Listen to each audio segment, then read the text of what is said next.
Mardi 24 mai 2022, les bibliothécaires étaient à l'honneur. Le Bibliopôle de Maine-et-Loire leur consacrait une journée dans le cadre majestueux du château du Plessis-Massé.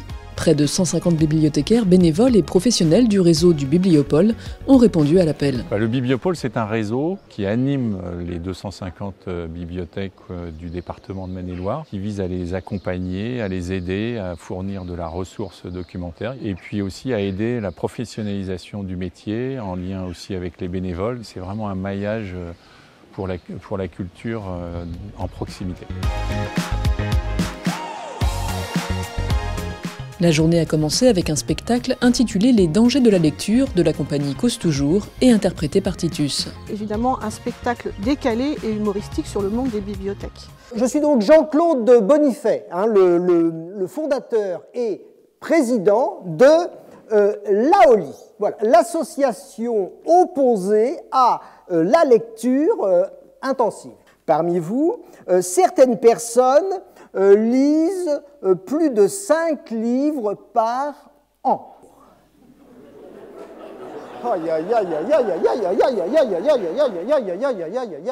Écoutez, on m'avait prévenu, mais franchement, là, j'ignorais l'ampleur du mal. Pour protéger la jeunesse, j'ai mis au point ce livre piégé. Alors, regardez. Vous le placez dans votre bibliothèque. Comme ceci, ouvert, vous voyez, dans le rayon jeunesse. Alors le gosse, qui est naturellement trop curieux, il dépose sa petite menotte, et là, attention, clac. Ça fonctionne un peu comme un piège à rats. Le spectacle ce matin a été très, très intéressant. On a bien ri. Oui, on a bien ri, ouais. Le second degré est assez sympa. Vu qu'on est des bibliothécaires, c'est d'autant plus drôle avec nous comme public. C'est ça. Voilà. À l'issue du spectacle, était prévu un temps d'information sur le Bibliopôle et son réseau. Une intervention de la DRAC et des bibliothèques sonores de Segré et Cholet était également proposée. Ces interventions étaient suivies le midi par un espace forum avec la librairie Le Mot de la Fin de Montreuil-Juigné et différents stands que les bibliothécaires étaient invités à visiter. Ce forum a pour objectif de donner des idées d'emprunt d'outils d'animation pour les bibliothécaires de façon à ce que les bibliothèques valorisent les outils d'animation ensuite auprès de leurs usagers. C'était intéressant de voir tout ce que proposait le Bibliopôle en termes d'activités, d'accompagnement des bibliothèques. On fait vraiment partie d'un vrai réseau, pluridisciplinaire, très à l'écoute des bénévoles, des professionnels. C'est toujours des bons moments, ces journées-là, pour se retrouver, échanger. Tout ce qui était autour de la petite enfance, moi ça m'intéresse en tout cas de participer à ce genre de projet, quoi.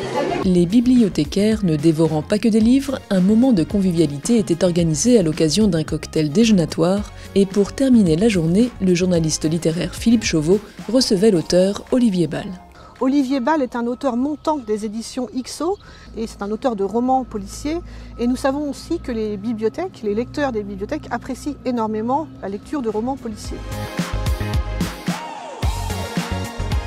C'est une belle rencontre. On repart avec un livre, avec une belle dédicace.